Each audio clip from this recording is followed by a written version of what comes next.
Dela writes, my MVVs, welcome. I will let her stay because of my son. She can stay, she can enjoy royalty, she can have her life, but she is not allowed to come anywhere close to my chamber. Yes, she can stay, she can enjoy her life. She can do whatever she wants to do. As my wife, she can represent me. She can do whatever she wants to do. Yes. If I have to go out with her, yes, I will go out with her. No problem. Nothing at all. But she can never, ever enter my chamber again. They say Ebony slummed. They say Ebony slummed. The palace was quiet in a way that felt unnatural, like the walls themselves were holding their breath. Everyone inside that room sensed that something heavy was about to happen. The Ominrin Odua society had come with sincerity, kneeling in tears, hoping their presence would soften the heart of the great lion. They believed that humility could open a door that had already been spiritually sealed. They believed their tears would command mercy, but this situation was far beyond what they understood. They were kneeling in a matter with root far deeper than apologies, and they didn't know that the man standing before them had reached the end of his patience. As they knelt, the great lion looked at them, not with hatred, not with arrogance, but with the pain of a man who had been pushed too many times by the same people he opened his home to. He had watched Ebony play both sides for too long. He had watched her act like she was loyal during the day and join her family's plan at night. He had watched her claim innocence while knowing every step she was taking. He had watched her smile at him while hiding daggers behind her back. He had watched her pretend to respect the jewel while walking quietly to take her place. He had seen it all, held it in, and waited for the right moment to expose it. When he finally spoke, his voice carried the weight of frustration that had been gathering for months. The word came from a place of truth, not anger alone. He told Ebony something that hit everyone in that room like a slap. He made it clear that the only reason she would remain in the palace was because of his son, nothing else. Not love, not loyalty, not trust, not forgiveness, not family ties. He said it's because he had reached the point where even mercy had limit. Her presence in the palace from the moment onward would no longer be tied to favor, access, or closeness, or intimate trust. Her presence would be tied only to motherhood and responsibility, nothing more. Hey! Yes, so her presence will not be tied to closeness or intimate trust, but to motherhood and responsibility and nothing more. They say when the great lion finished that one, they say Ebony slummed. Sure da. They say Ebony could not hold it in. She cried and cried.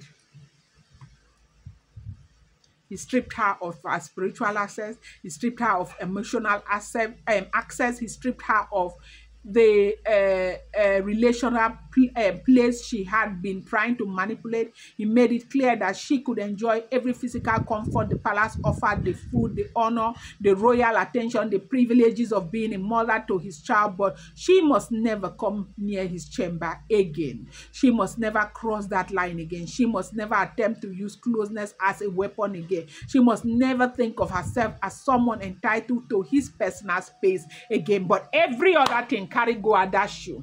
No problem. It means nothing to me. They say Ebony slummed. They said the effect was immediate. The word pierced the room like a blade. It wasn't loud, it wasn't dramatic, it was straightforward, final, and emotionally devastating.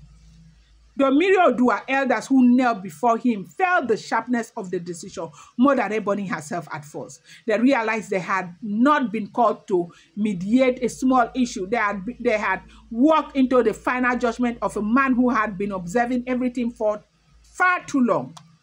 They had walked into a decision that had already been sealed spiritually. They could see that the great lion was not speaking out of sudden anger. He was speaking from clarity, from truth, from spiritual awareness, from emotional exhaustion, and from betrayal that had been, laid very, very deep. It was not a small something, no. They're right, my people. Hey! Explodes'Ebony stood there, and for a moment, her mind refused to accept what she heard. Her whole body started trembling. She had come into that room expecting pity, expecting that the tears of Ominrin Odua would mellow things down. She believed the presence of respected spiritual figures would force the great lion to reconsider, to see her as a repentant daughter, but she was wrong. She had underestimated the magnitude of what she had done. She had underestimated the damage. She had underestimated the intelligence of the man she thought she was deceiving. The reality started hitting her one piece at a time. She had lost everything except the right to exist inside those, palace walls because of her son. Her journey from quiet manipulation to bold entitlement had ended abruptly. She was now just a mother in the palace, not a woman in the king's life. Do you know what that means? She's now just a mother in the palace, not a woman in a king's life. She is someone, she is, someone allowed to stay physically but blocked from every place that mattered. That is the life of the great lion, the heart of the great lion, and everything. No be palace una come find, collect, and dash you. Take am for free.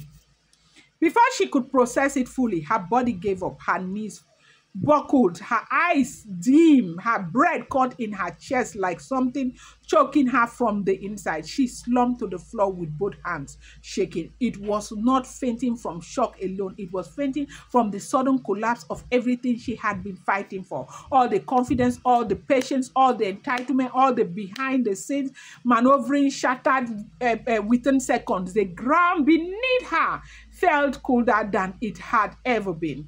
People rushed to hold her, but even that felt distant to her spirit. She wasn't just falling physically, she was falling from the height of her illusion. Hey!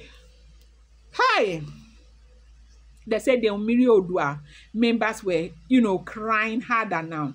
They had not expected things to escalate like that. They were spiritual elders used to resolving conflict, not watching someone lose their entire identity in a single declaration. They could see that the great lion had spoken from a place he could never take back. And they could also see that Ebony's slumming was not just emotional weakness. It was the result of a truth landing too heavy on someone who had been living in denial. They said everywhere was shaking. It was so emotional. Like this time, it was terrible. And now you know that the Orokitan people are not there. They used to be her biggest backbone. Them too, they don't even know where they are right now. So this is what is going on. If the information is correct, I'm going to bring you more updates. Do not forget that these are all alleged, rumored, unverified information making the rounds on social media and should not be seen as fact.